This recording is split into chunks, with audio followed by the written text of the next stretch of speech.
Welcome to this video, where we explore how to set the Aloha browser as your default browser on your phone. In this guide, I will walk you through the simple steps you need to follow so you can make Aloha your main browsing app.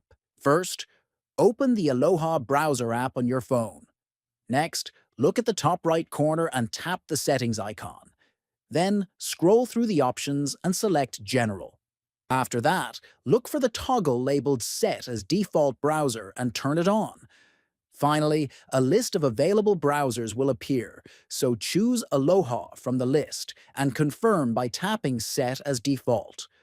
Once you complete these actions, your device will automatically open all web links using Aloha Browser, giving you a smoother and more private browsing experience. Feel free to subscribe for more helpful tutorials, like the video, and share it to support the channel. Thanks for watching.